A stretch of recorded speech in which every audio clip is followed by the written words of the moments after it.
बिजली परी और पानी की कहानी। सदियों पहले की बात है, जब इस पृथ्वी पर इंसान रहते ही नहीं थे। चारों ओर धरती में दरारें थीं।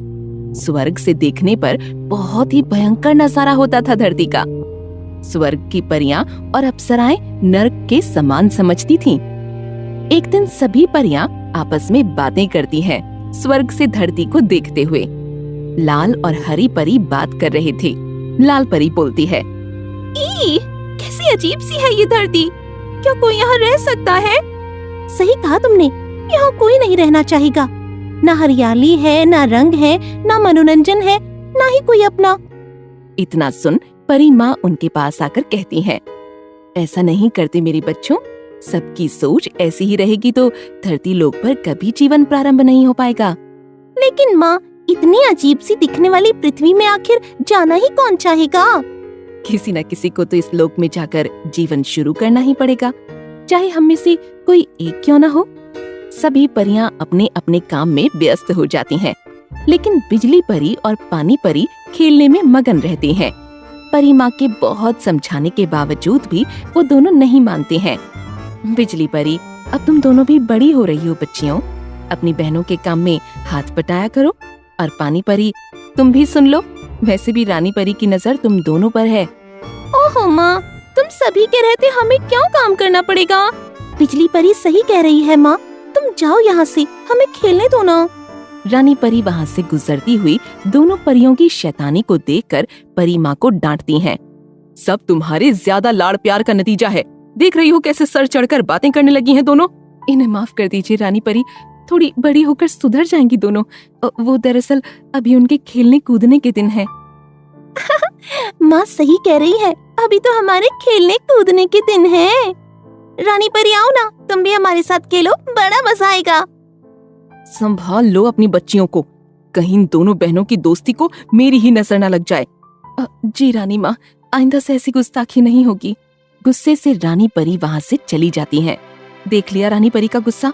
मैं मानती हूँ कि तुम दोनों बहनों को आपस में बहुत प्रेम है, लेकिन अब तुम दोनों बड़ी हो रही हो। दूसरी बहनों की तरह तुम दोनों को भी अपनी जिम्मेदारी समझनी पड़ेगी। ओ माँ, तुम फिर से शुरू हो गयी।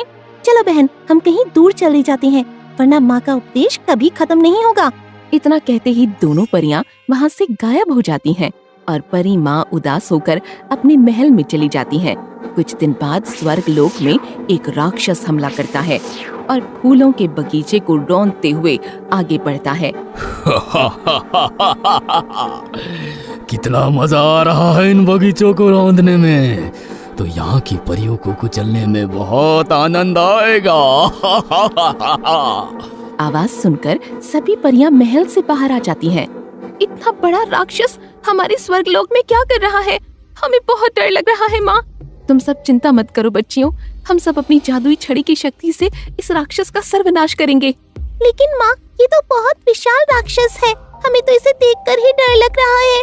डरने से कुछ हासिल नहीं होता बच्चों, हमें हिम्मत से लड़ना होगा। सभी परियों की बात को सुनकर राक्षस कहता है,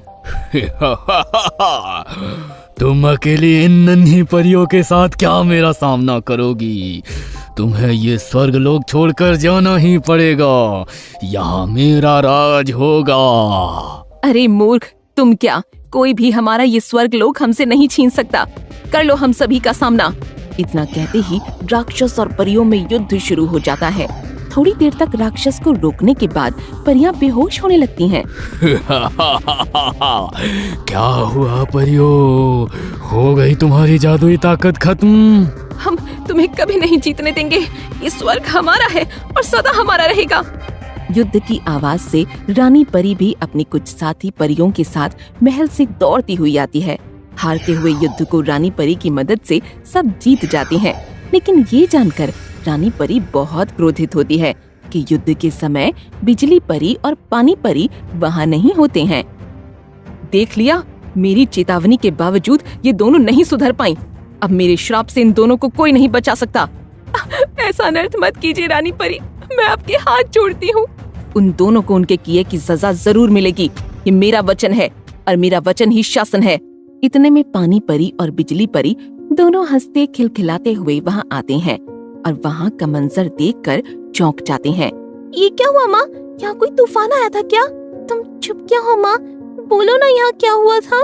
तूफान तो अब आने वाला है। तुम दोनों को तुम्हारी गलती की सजा जरूर मिलेगी। हमने कुछ नहीं किया, हमें क्यों सजा मिलनी चाहिए? ये सुनते ही परी माँ जोर से चीख पड़ती हैं। नहीं, इन दोनों को बख्श दो रानी परी। आइंदा ये दोनों कभी गलती नहीं करेंगे। सजा तो इन्हें मिलकर रहेगी और इनकी सजा ये है कि आज के बाद ये दोनों परी बहनें अलग हो जाएंगी। सदा सदा के लिए पानी परी को हमेशा के लिए धरती पर रहना होगा और बिजली परी यहीं स्वर्ग लोक पर रहेगी, लेकिन सभी परियों से अलग। ये सुनकर सारी परियां रोने लगती हैं। हमें माफ कर दीजिए, हम कभी ऐसी गलती दोबारा नहीं करेंगे। मेरा श्राप बदल नहीं सकता, यही तुम दोनों की अंतिम सजा है। तब से पानी परी धरती पर आकर बहने लगी और बिजली परी स्वर्ग में बिल्कुल उदास और शांत रहने लगी।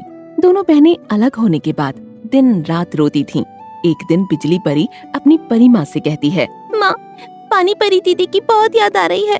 पता नहीं उस कुरूप धरती पर कैसे रह रही होगी।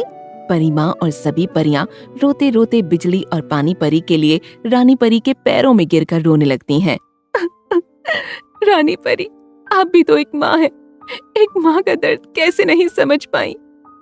कम से कम मेरी खातिर इन परियों को माफ कर दीजिए। एक बार माफ कर दीजिए रानी परी, हम सभी इन दोनों के बगैर नहीं रह पाएंगे। मुझे माफ कर दो परियों, मैं क्रोध में आकर उन दोनों बच्चियों के बचपन के साथ खिलवाड़ कर बैठी।